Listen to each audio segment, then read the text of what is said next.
Collecting a judgment from an individual. Presented by the Los Angeles County Department of Consumer and Business Affairs. Hello. In this video, we will discuss how to collect a small claims court judgment from an individual.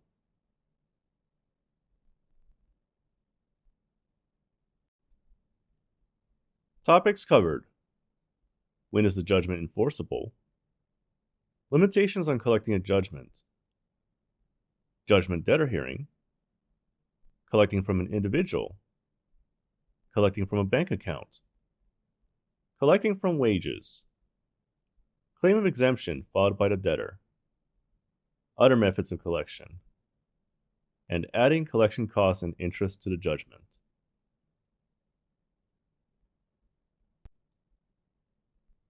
When is the judgment enforceable? When a court awards a judgment, it is not enforceable for 30 days. In this video presentation, the judgment creditor is referred to as the creditor, the person who is owed the money, and the judgment debtor is referred to as the debtor, the person who owes the money. The 30-day period allows the debtor to pay the judgment to the creditor. The judgment can be paid in full, or the debtor can request the court to allow installment payments. Within that 30-day period, the debtor may also file an appeal, Form SC-140, if they attended a hearing, or a motion to vacate the judgment, Form SC-135, if they did not appear at the hearing. Should the debtor not pay or challenge the judgment within 30 days, the judgment is now enforceable. The creditor will need to take steps to collect the judgment if the debtor does not agree to voluntarily pay the debt. Even though the court awarded the creditor the judgment, collection of the judgment is the job of the creditor, not the court. For the collection process to work, the creditor must have correctly identified the name of the debtor when the lawsuit was filed with the court. The creditor cannot collect if the name of the debtor is not an exact match with the name on the debtor's paycheck, assets, or property. Limitations on collecting a judgment. Exempt income and property. Bankruptcy. Assets outside California. Death of the debtor. And expiration of judgment. Before the creditor begins the debt collection process, it is important to take note that not all property is available for collection. Every state and federal government have laws that protect a variety of income and property from creditors. Property, wages, and income that cannot be attached are referred to as exempt from enforcement. The purpose of these laws is to protect the debtor from becoming penniless and not being able to have sufficient income for their basic needs.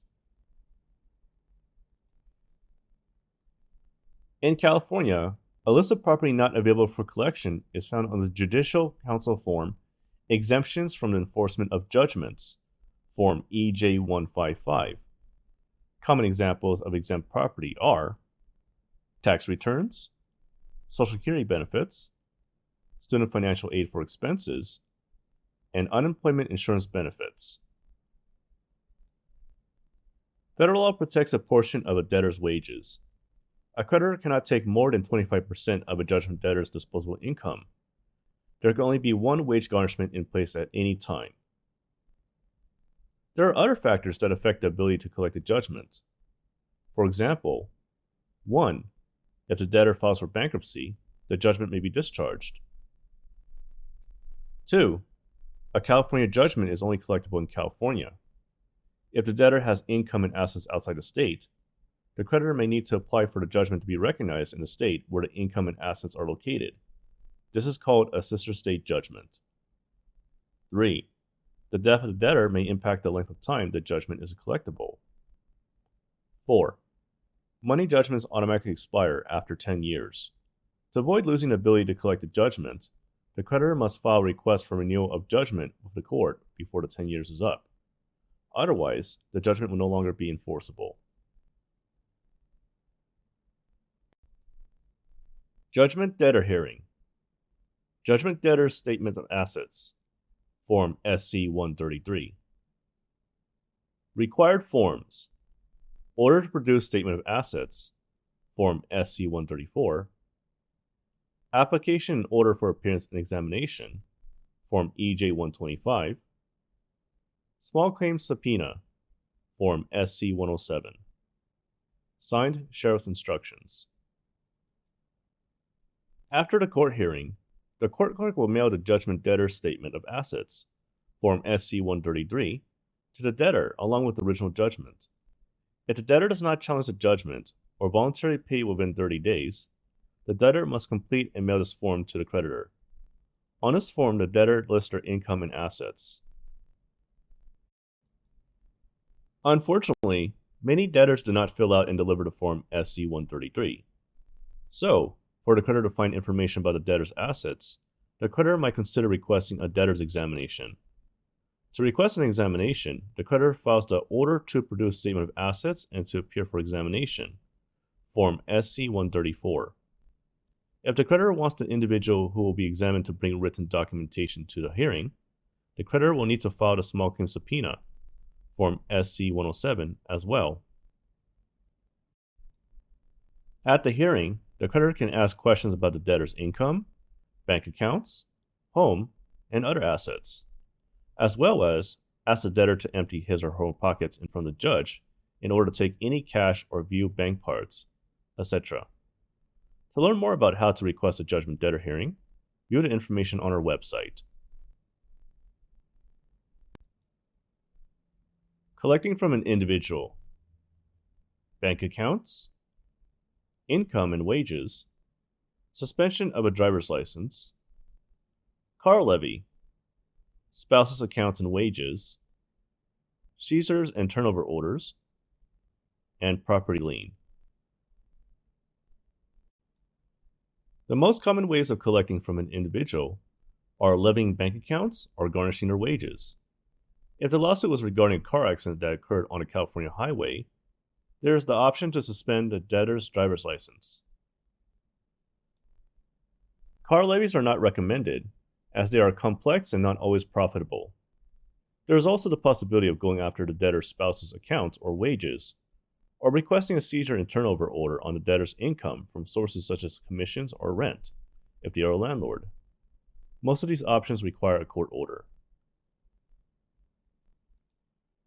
The creditor can use other ways that will impact the debtor, although not necessarily generate immediate payment, such as suspension of their driver license, request a revocation of professional licenses, or placing a lien on real property that they own. Other methods of collection may be possible.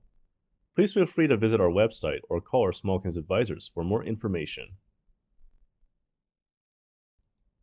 Collecting from a bank account. Required forms. Writ of execution, Form EJ-130. Memorandum of Costs after judgment, Form MC-012. Notice of levy, Form EJ-150. And signed Sheriff's Instructions. Collecting from a bank account is called a bank levy. If the creditor knows where the judgment debtor banks, the creditor can collect money from their account, but remember, the creditor cannot take exempt income out of the bank account. The creditor needs to file the form, Writ of Execution, Form EJ-130, with the court clerk. If the creditor wants to add post-judgment costs and interest, the form Memorandum of Costs after Judgment, Form MC-012, should accompany the writ. After the court clerk stamps the writ, the creditor needs to complete 2 copies of the form Notice of Levy, Form SC-150, one for the financial institution, and one for the debtor. If the sheriff serves the writ to the bank, the creditor needs to complete the sheriff's instructions.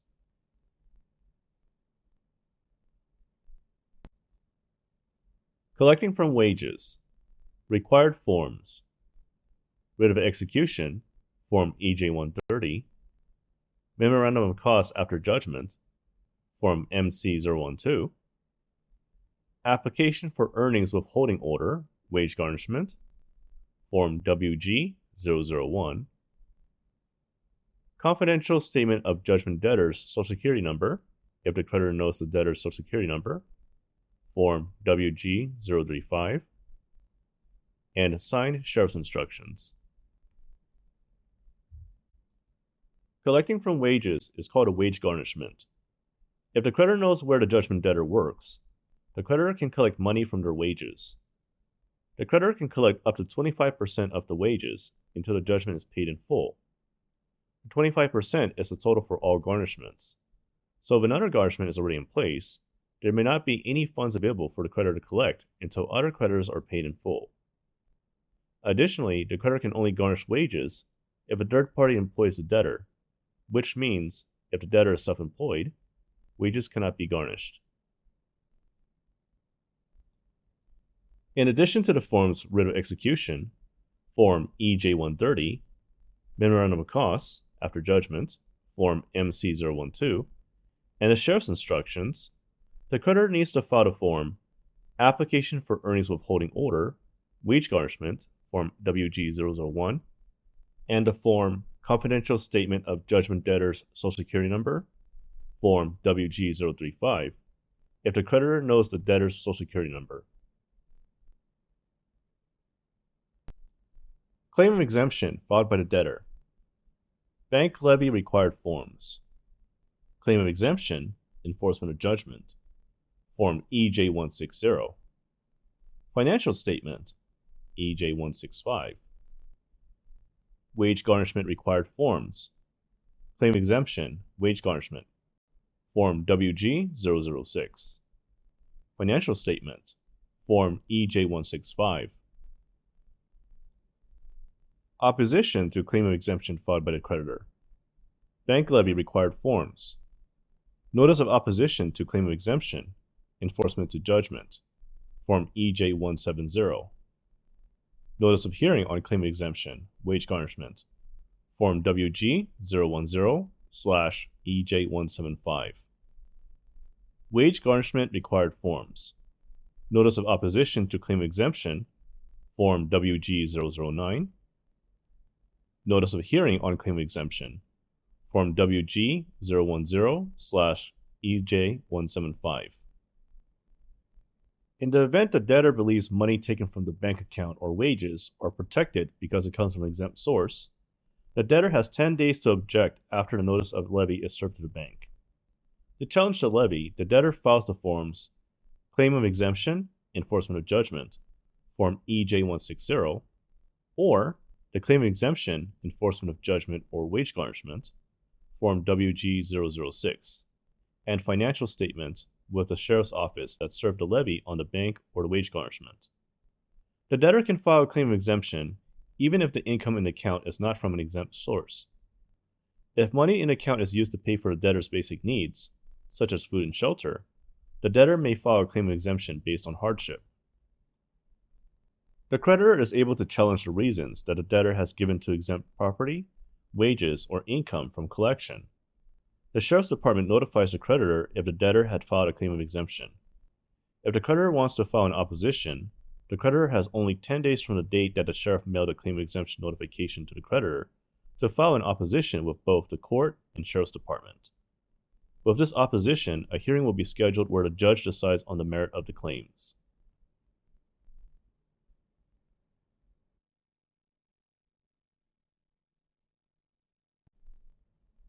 Other methods of collection. Suspend the debtor's driver's license. Unpaid judgments resulting from the operation of a motor vehicle. Required forms. Notice of unsatisfied judgment of $1,000 or less, Form DL17. Certificate of facts regarding unsatisfied judgment, Form DL30. Reinstatement of driver's license. Pay the judgment in full. Court-approved installment payments. Pay reissued fee to DMV. Form SR22, filed by insurance company. When an unpaid judgment results from property damage or personal injury due to a vehicle accident, the creditor may have the option of requesting the suspension of the debtor's driver's license. To request the driver license suspension, the creditor must choose between two DMV forms. For judgments of $1,000 or less, the Form DL17 is used. For judgments over $1,000, use the Form DL30. Page 2 of both these forms provides instructions for submitting the suspension request. Paying the judgment in full. Having the judge grant court-ordered installment payments or paying the judgment in full. Property lien. Required form. Abstract of judgment, Form EJ001. If the debtor owns a house or other real estate property, the creditor can record a lien to prevent the debtor from refinancing or selling the property until the debt is paid. First, the creditor files the abstract of judgment, Form EJ001, with the court. After the court stamps the form, the certified form needs to be recorded with the registered recorder in the county where the property is located. The court charges a fee for the certified copy of the abstract, and the registrar recorder charges a recording fee. Adding collection costs and interest to the judgment. Required form. Memorandum of Costs after judgment, Form MC012. Costs after judgment. Court fees. Sheriff Registered Process Server fees. Collection fees. Recording fees. Department of Motor Vehicle fees. Interest after judgment. There are costs associated with all of these collection methods. The fees vary depending on which method the creditor uses. The creditor is able to add these collection costs plus 10% simple interest per year to the judgment. Interest begins to accrue on the date the judgment was entered. Costs plus interest are claimed on the Memorandum of Costs after judgment, Form MC012. Expenses must be claimed within 2 years from when they were incurred, but interest can be added any time prior to the judgment being paid.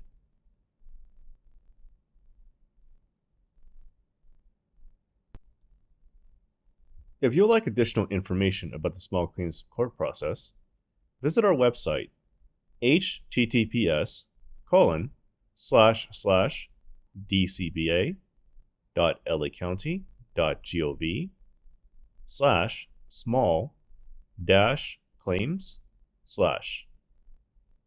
This concludes our review of the collection methods that are available to the creditor in order to collect their judgment. Thanks for watching.